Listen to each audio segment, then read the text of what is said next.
In OTC markets, we often find the concept of a price maker and a price taker. Hello, everybody. I'm your learning partner, Sushila Hariharan. And if you're interested in a career in investment banking, trade life cycle, OTC derivatives, and corporate actions, do subscribe to my YouTube channel where we provide content centric, research focused videos on these topics. So, let's talk about the OTC markets and the methods in which quotes are given. As we know, a quote is a two-way price for a particular asset. That means the person that is giving the quote or the banker that is giving the quote is willing to buy the asset at a particular price and is willing to sell the asset at the higher price. The price at which the buyer or the price maker is willing to buy the asset is called as the bid price, and the price at which the price maker is willing to sell the asset is called as the ask price. What do you think? Which of these two prices will be higher? The bid price or the ask price? Obviously, quite naturally, the ask price, because the trader will always want to sell at a higher price than the price at which he has purchased. The most important aspect of such a quotation, wherein the trader is willing to buy and sell the underlying asset, is called as the bid ask quotation. And the most important aspect of such a quotation is that the trader is not taking orders to buy or orders to sell, but is willing to do either a buy or a sell on the asset. In foreign currencies, this can confuse the new executives who are joining the foreign exchange trade life cycle, because you might get confused as to what is the rate to take. So, if you're getting confused, hear me out. Always think of the base currency. Okay? Don't think of base and quote currency.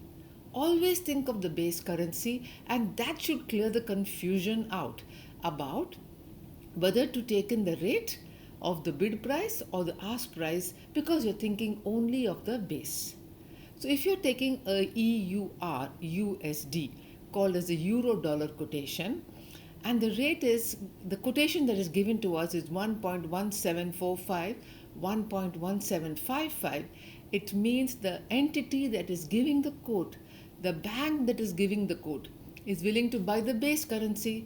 In this case, the base currency is EUR. So they are willing to buy the base currency at a rate of 1.1745, and they will sell the base currency at a rate of 1.1755.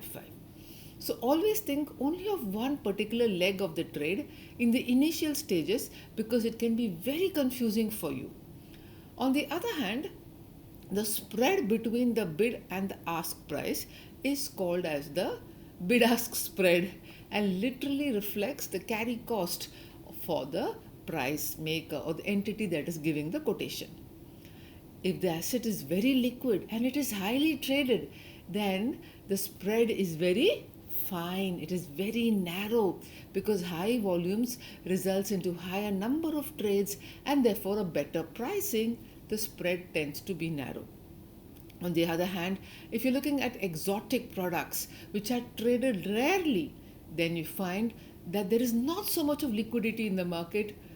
The bid ask spread can be quite wide, and the pricing is not a fine pricing, it's a very, very wide price. So, the bid ask quotation is a very important method of quotation which you must understand, so that you are able to get to uh, understanding whether the price maker is making the contract, or he is willing to buy the underlying asset, or he is willing to sell the underlying asset. Normally, quoted markets are markets in which there is a market maker, and the market maker is the one that does the matching of the orders. Just like how we have brokers in the exchange markets, in the quote markets we have the market makers. The market makers take on the risk of liquidity as well as pricing by giving the quotations. But to be clear, once again, and to reiterate the fact that we must not get confused about what is the bid and what is the ask, think only in terms of the underlying asset. In a foreign currency, exchange pair, okay, the base currency should be thought of. If you think both base and quote simultaneously, you are bound to get confused, especially if you're just starting out in FX settlements. So, therefore, think only base currency. And when you get a little more experience in this field, you can think both base and ask. On the other hand, if you think that the market, if you're thinking of a bond market, then you find that the prices are quoted against the bond.